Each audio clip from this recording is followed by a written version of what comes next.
Assalamualaikum warahmatullahi wabarakatuh. Sebelumnya, perkenalkan nama saya Poppy Kalisyah dari Prodi D3 Keperawatan Universitas Widya Husada Semarang. Di sini saya akan presentasikan tugas mata kuliah Bahasa Indonesia dengan dosen pengampu Bapak Andi Maulana SPD MPD. Di sini saya akan presentasikan resensi novel dengan judul Gua Dian Zenusia, Seorang Gadis dan Dua Malaikat Penjaganya.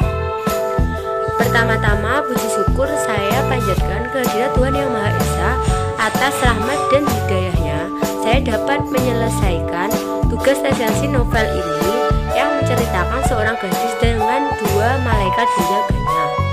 Novel ini menceritakan seorang gadis yang bernama Zenusia harus memilih salah satu pria yang mendekatinya sekaligus menjadi pelindungnya.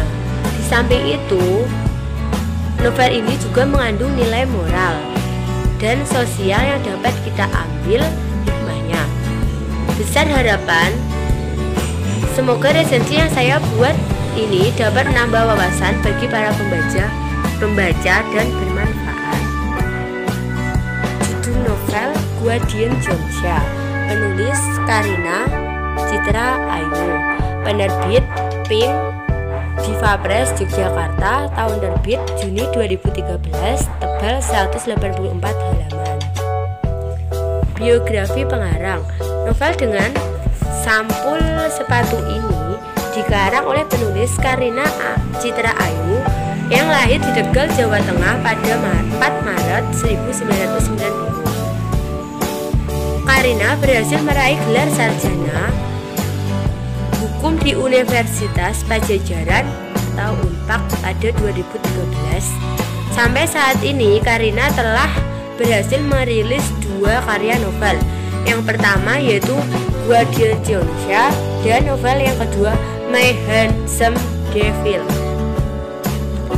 Sinopsis dari novel ini: 1. Present Gua Dian.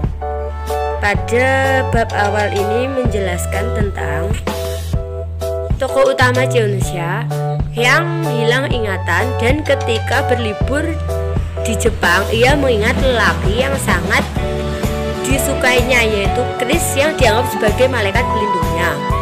Suatu hari Zenusia mengalami kecelakaan dan ditolonglah Letuk Ahjusi yang itu pamannya sendiri. Akibat yang dialami itu membuat Zenusia mengingat kembali momen liburan yang pernah ia, Chris, dan Letuk Ahjusi lakukan di Jepang. Pas Guardian pada bab kedua novel ini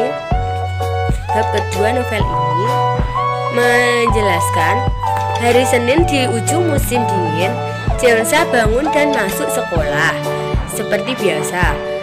Teman dekatnya Hesun dan Hyunhee, Zenusia dan temannya mengikuti ekstra bola basket yang dipimpin pamannya sendiri yaitu Letuk Ahjusi.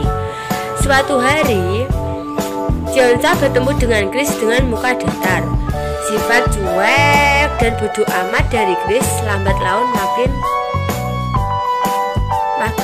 laun berubah menjadi sangat baik dan perhatian yang semakin hari mereka makin dekat. Hal itu membuat Letuk Ahjusi tampak bingung melihat perubahan sikap keduanya yang makin akrab. Ketiga, pada bab 3 ini Closing Guardian. Ketika bangun pagi, Zenusia yang selalu ditanyakan keberadaan pamannya Letuk Ahjusi, pada pagi itu ia tidak bisa membuka mata dan sulit mengangkat kepalanya. Lalu dokter memberi pertanyaan dan ibu memberitahu penyakit apa yang dialami Zenusia, lalu mencoba mengingat momen masa sebelum amnesia.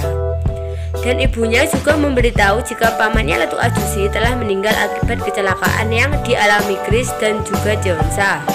Setelah mendengar semua cerita, tiba-tiba Zenusia mengingat detik-detik kecelakaan terjadi dan keluar darah dari hidungnya dan akhirnya semua gelap.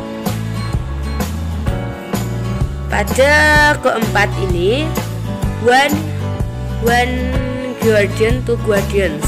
Pada suatu hari, Jonsa yang mengajak Grace pergi ke kuil untuk melakukan sebuah permainan. Akan tetapi permainan belum kelar, Grace pergi meninggalkan Jonsa begitu saja dan ia menangis di pelukan pamannya Letup Ajusi. Dan terakhir, Future Guardian, yang menceritakan Jonsa sedang tidur dan terbangun lalu berhalu jika pamannya itu masih hidup dan selalu menjaganya. Hingga suatu hari di saat acara keramaian, Jonsa melamun dan menangis di pelukan Grace. Jonsa melihat suatu titik kecil yang paling bersinar di angkasa yang mungkin penjelmaan lain dari letupnya. Terima kasih Letup Ajusi atas semua keajaiban yang kau buat untuk hidupku. Benar, semua akan indah pada waktunya, ucap Jonsa. Ulasan dari novel ini. Novel ini cukup bagus dan dibumbui dengan kejutan-kejutan yang menarik pula. Novel ini cocok untuk remaja yang menyukai hal-hal seperti Korea karena cerita dalam settingan ini bersetting Korea dan bahasa yang digunakan juga campuran bahasa Korea, jadi kita bisa belajar. Namun bagi orang yang tidak menyukai Korea, mungkin novel ini kurang cocok. Keunggulan novel ini antara lain: 1. Ide dan ceritanya keren, banyak kejutan dan endingnya cetar bikin mewek. 2. Tokoh utama memiliki karakter dan kepribadiannya yang kuat, baik itu Jonsa, Grace maupun Letup. 3. Cara penyampaian Kak Karin dalam mengalirkan cerita juga top. Gak kelihatan kalau dia penulis pemula. 4. Cara mendeskripsikan dan pemilihan setting juga oke, menggunakan 3 bahasa yaitu Korea, Jepang, dan Taiwan. 5. Novel standar, tidak terlalu tebal dan juga tidak tipis. Yang terakhir, penulis cantik, ramah, dan mudah dipahami. Adapun kelemahan dari novel ini antara lain cover yang kurang mempertegas isi novel, alurnya bikin bingung, begitu juga pembagian bab yang kurang mengerti. Ada tokoh yang memuaskan dan juga lebay, ada pembagian cerita yang bikin dahi berkerut. Tujuan dari resensi novel ini antara lain mengajak para pembaca untuk berdiskusi lebih jauh tentang masalah yang diangkat dalam karya yang diresensi. 2. Memberikan pertimbangan kepada pembaca tentang kelayakan sebuah karya untuk dibaca atau diterbitkan. 3. Memberikan jawaban dan informasi kepada pembaca mengenai pertanyaan-pertanyaan yang sering dilontarkan oleh pembaca mengenai sebuah karya yang diterbitkan. 4. Membantu mengetahui kelebihan dan kelemahan karya yang diresensi. Yang terakhir, novel ini bertujuan memberi masukan kepada pembuat karya yang diresensi. Kesimpulan dari resensi novel ini, saya sangat suka dengan novel ini dan akan menunggu novel selanjutnya dari Kak Karin. Ide cerita yang dibuat sangat asyik untuk dibaca.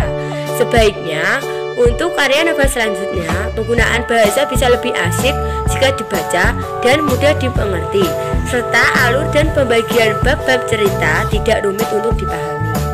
Sekian presentasi yang dapat saya sampaikan.